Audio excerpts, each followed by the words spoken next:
Welcome back! Currently 1-0 in this best-of-3 semifinals. The winner of this goes on to fight against Liquid Snoot in the grand finals of the Monday Premium Go for StarCraft Cup. I'm Rifkin. Joining me now at the end of the cast here is going to be Blisk. For those who don't know who Blisk is, he's a very talented Protoss player and friends with Grubby, so he's, again, a lot of good insight to this matchup, more so than any other one probably available. Better than a TVT or something like that. But at any rate, guys, currently leading this series 1-0 in the top left corner of Heavy Rain. It's going to be the blue Protoss player from XMG. Give it up for Todd. It's a fan of 3 letters, I guess. XMG TOD. And in the bottom right-hand position of Heavy Rain, we have our green Protoss here from Team Grubby. Grubby. A strong, independent man, of course. He has been without a team for quite some time. I think, wasn't Grubby like one of the first players to really just become like that standalone, look, I'm personally sponsored and a badass type of guys? Yeah, yeah. So I don't know if he was like... It comes down a lot to his history though. Like it's because of his fan base and his history that he's made with Warcraft 3 that this is all possible. Like if any other player tries to do this, it's going to be really hard. Well, that's the thing. Like Grubby, I don't know if I'd necessarily call him like the trendsetter, but of course we see a lot more personal sponsorships cropping up nowadays. Yep, Grubby's been for example. Yeah, and Hyun recently as well. We got Todd. Here's an example of that too. I mean, it's it's nice to see that, you know, there are players who you don't need a team to thrive if you've got good practice partners and a lot of great friends. Yep. I know some people ask others for help with, say, PvT matchups. Okay. Grubby versus Jakshi. For those who don't know, Blisk was kind of the consulting man on the sidelines for that series. I wouldn't say that. Like, I don't know. I really felt like I didn't help much. I was just there annoying him. Like we were just chit chatting. Hey man, sometimes all it takes is like telling someone to keep it cool, don't lose your cool, play it safe. You know, like you know, in boxing movies, it's not like the coach is on the sideline. We're talking about Singlish. Like, what kind of words are used in Singlish? Blisk, I'm trying to build you up here, man, and you're not making it easy. Goddamn. I'm trying to be humble. I don't want people to be like referring to me as like, oh, Grubby now has a... No, but dude, when you watch like Rocky or something, the guy's not sitting there, well, eventually he tells him to hit him with the left, but that's not the point. The guy's not sitting there telling him like Protoss strategies. He's fucking running over his shoulder saying like, alright, keep it cool, keep it together, kid. You got this. And that's all it takes, man. It really, I mean, you've seen how easy, like, because not only are you a player, I'm sure you've experienced this yourself, but so many players go on tilt off the smallest, stupidest things. Ah, that's very true. It looks like Todd might just be proxying Stargate here. Would this really be a proxy Stargate though? I mean, this is more like a Templar area, wouldn't it be? It's a Twilight Council at home. So, alright, I'm gonna guess proxy DT here, actually.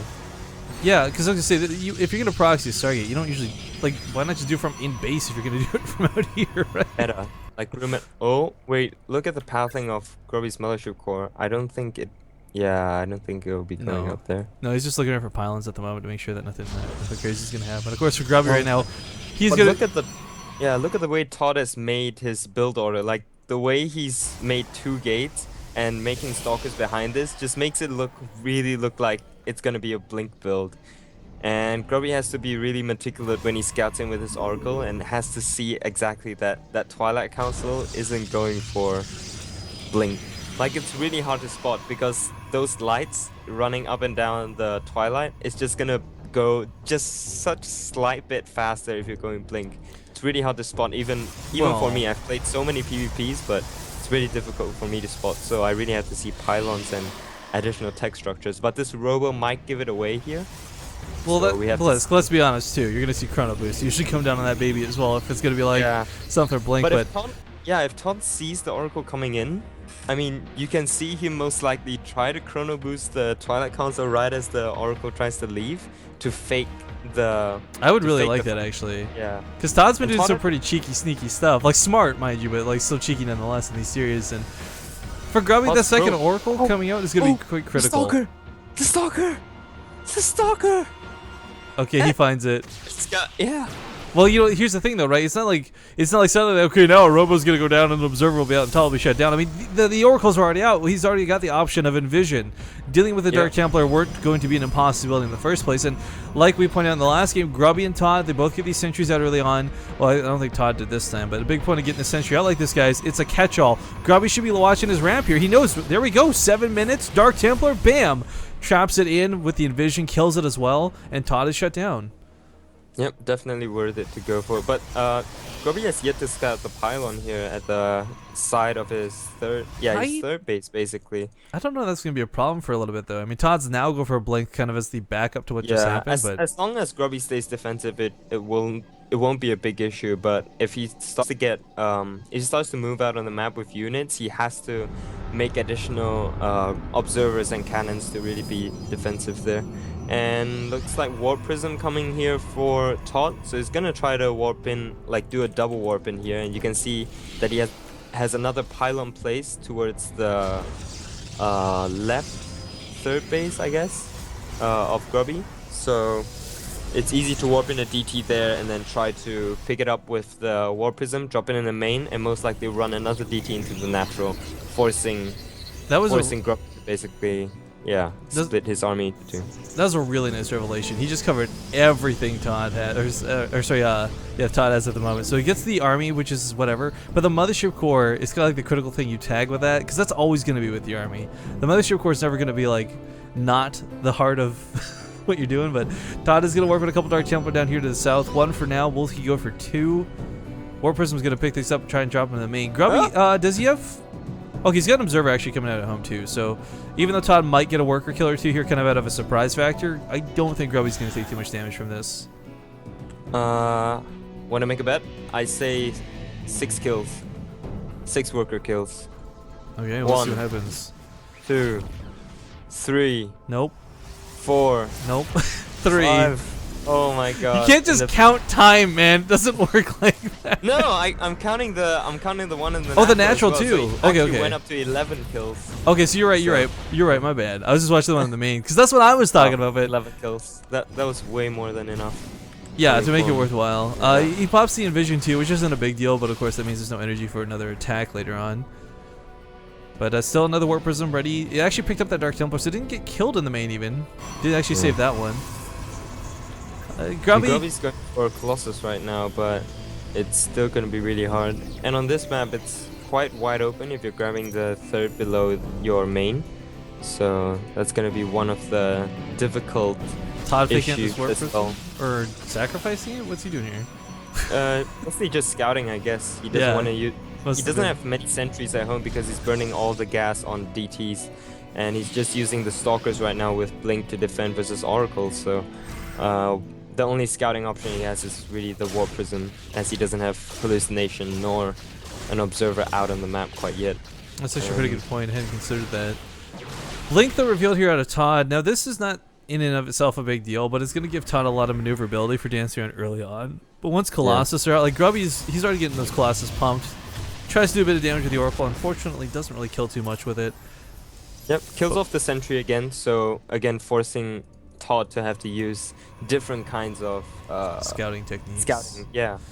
It's funny too, by the way, Grubby, by the way, if you guys haven't been catching, sorry, I haven't been focusing up here. He sent a Stalker and a Zealot up here like in 2 different sessions. Like he's been poking at that Dark Shrine, but of course the Warpins from TOD just end up holding it off. So he would obviously love to remove that from the map, but if he takes his army away from his main, it could cost him everything.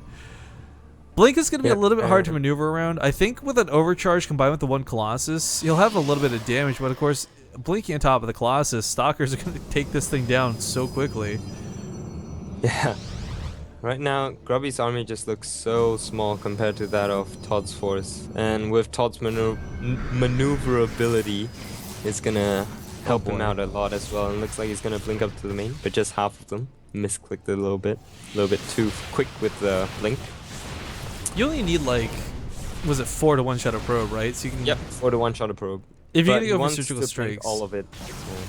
But if you're blinking up to a main like that, you want to really have all of the Stalkers there, so you can, if too small of an army is standing there to defend, you can easily just kill everything there and then blink out, being so cost efficient.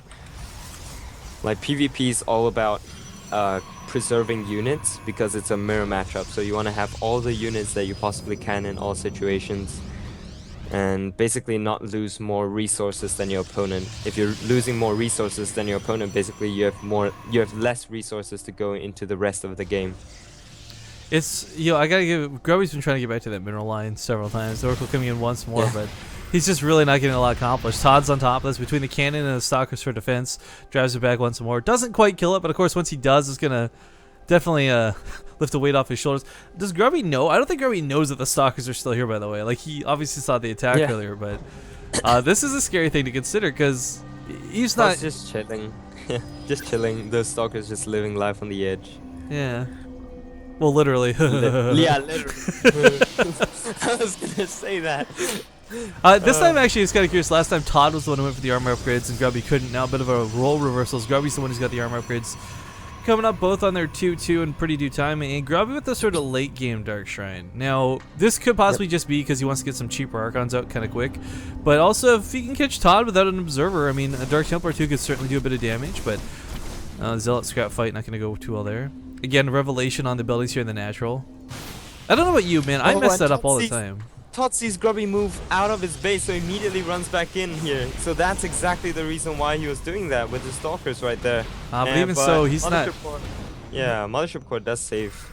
Yeah, does save himself though. So yeah, good defense. Oh no! The stalkers! That AI, Blisk.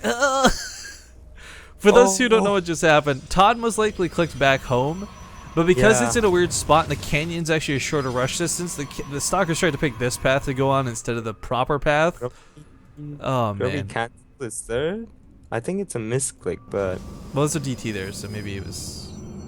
Like he didn't no, as in he canceled it before the DT, but... I don't know. It seems to me like a misclick. Or maybe he just wants to... How many gateways does he have, though? 1, 2, 3, 4, 5, 6... 7, 8. So he might just end it here. He's definitely looking to do that. He's got pylons being set down. The Oracle was just killed finally.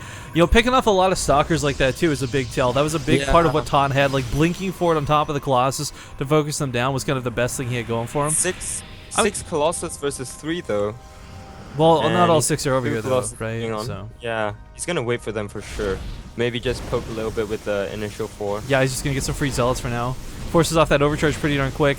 Backs away the Colossus that's being focused down, but Todd, of course, if he fights in the mineral lines, all he's doing is choking himself off for a terrible engagement. He's got to be careful where he fights this. Now the Archon's on the front lines. Colossus still a bit tentative to get involved with this, but it's 5-3 as you pointed out. There's a lot of Zealots warping here, some Dark Templar to the left. That might draw the fire of Grubby. If Grubby keeps backing up, though, this is going to go better and better for him as he draws the units out from Todd. There's no Mothership Core here from Grubby. Actually, the Mothership Core just arrived, so he can easily put a Time Warp down and trap those Colossus. Well, he doesn't quite trap them. He's not quite got enough energy for another one, but still, it's so many Colossus. Todd has almost no units available at this point. One more Colossus goes down. The Nexus as well, so not even an overcharge to defend with. I think through sheer brute force, Grubby is going to tie this up, guys, and take us to game number 3. As long as he doesn't make some big mess up, he's got so many Colossus over his opponents. Yeah, he's got so many Colossus. The probes. He can basically even target the Colossus. The probes. Oh, Todd's not actually happy with that. Oh, actually, no. That's just Todd, actually. Yeah, he was pulling, like, desperation trying to stay in this game. But that will bring us 1-1 now, guys. We have no idea what the next map is going to be, but we will get into it in just a moment. I'm going to take this opportunity to quickly abuse you with some ads. And, yeah, we'll see you in just a moment for game number 3.